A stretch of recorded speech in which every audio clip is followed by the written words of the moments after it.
मैं 2 रुपए के रोल के लिए किसी के साथ नहीं सो रही सर। एक्सक्यूज मी, कोई अगर दुबई का शेख मेरे ऊपर 10-15 करोड़ रुपए फेंक के मार दे मेरे मुंह पे, then maybe I can consider. पिछले कुछ दिनों से इंटरनेट पर 370 रुपए की बिरयानी का मुद्दा छाया हुआ है। कॉमेडियन प्रनीत मौर्य के शो में हिमांशु जांगड़ा नाम के एक लड़के ने बेहद ही डेरोगेटरी कमेंट किया।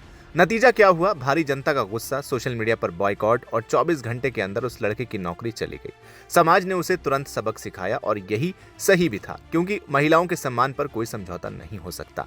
लेकिन जरा रुकिए, इसी बीच इंटरनेट की जनता ने एक और वीडियो ढूंढ निकाला है। देश की जानी मानी social media influencer Apoorva Mukhija का, जिन्हें लोग द रेबल किड के नाम से भी जानते हैं।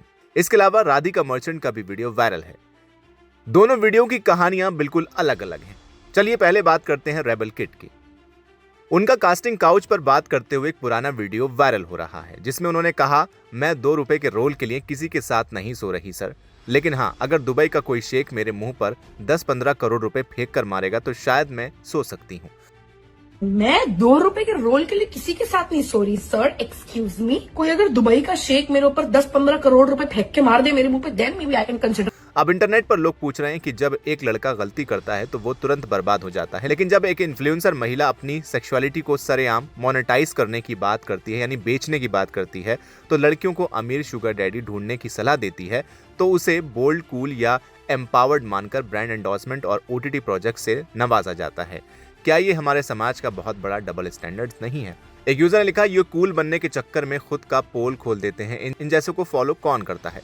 एक और यूजर ने लिखा, ये डिसाइड करेंगी कि किसके साथ सो सकती हैं उसकी कीमत। एक और ने लिखा, अब समझ आ रहा है लड़कियां क्यों ऑफेंड हो रही हैं। उस लड़के ने 370 रुपए बोला तो ट्रोल हो गया, 10-15 करोड़ बोला था तो ग्रेट जॉब अपूर्वा। एक और ने लिखा, अब समझ आ रहा है ये इन्फ्लुएंसर दुबई क्यों जाती हैं। चलिए दोनों मामलों की तुलना करते हैं। हिमांशु जांगड़ा ने जो कहा वो गलत था। उसने एक डेट पर 370 की बिरयानी खिलाने के बदले शारीरिक संबंध की उम्मीद जताई, जो कि बेहद घटिया मानसिकता है। उसे सजा मिली, पुलिस केस हुआ और उसने पब्लिकली माफी मांगी। लेकिन दूसरी तरफ अपूर्वा मुखीजा के बयान को देखिए। वो खुलेआम कह रही हैं कि झुकाव या कॉम्प्रोमाइज करने में उन्हें कोई दिक्कत नहीं है, बस उसकी कीमत सही होनी चाहिए, यानी 10 से 15 करोड़ रुपए। लड़कियां उन्हें अपना आइकॉन कहती हैं। सवाल ये उठता है कि अगर कोई पुरुष पैसों के बदले किसी महिला से संबंध बनाने की बात करे तो उसे समाज अपराधी या गलत मानता है, तो फिर उसी बात को करोड़ों रुपए पैकेज में लपेटकर बोलने वाली महिला को क्वीन का टैग क्यों दिया जाता है?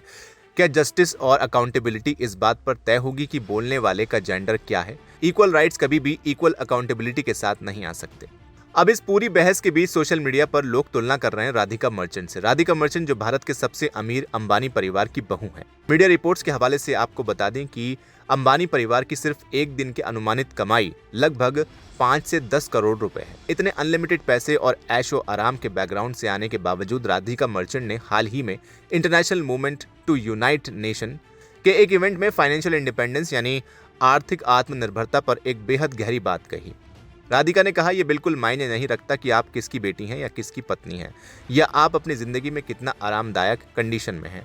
आपके पास खुद के फैसले लेने के लिए अपनी खुद की फाइनेंशियल इंडिपेंडेंसी होनी चाहिए। कभी भी अपनी जिंदगी में किसी ऐसी कंडीशन से बंधकर मत रहिए जहां से आपके पास बाहर निकलने का कोई रास्ता या ऑप्शन ही ना हो, क्योंकि वो बहुत खतरनाक जगह होती है। जरा सोचिए, जहां एक तरफ द रेबल किड जैसी इन्फ्लुएंसर्स जो युवाओं को ये सिखा रही हैं कि करोड़ों रुपए के आगे अपने सिद्धांतों को बदला जा सकता है, वहीं दूसरी तरफ इतनी रईस होने के बाद भी राधिका मर्चेंट ये समझ रही हैं कि असली एम्पावरमेंट किसी और के पैसों पर निर्भर होना नहीं, बल्कि खुद के दम पर खड़े होना है, ताकि जिंदगी में कभी किसी के आगे झुकना ना पड़े।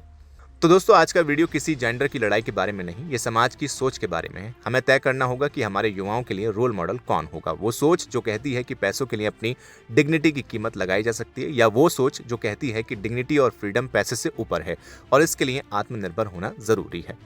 फिलहाल आप क्या सोचते हैं? कमेंट सेक्शन में हमें लिखकर जरूर बताएं। वीडियो को लाइक करें, शेयर करें और चैनल को सब्सक्राइब करना बिल्कुल ना भूलें।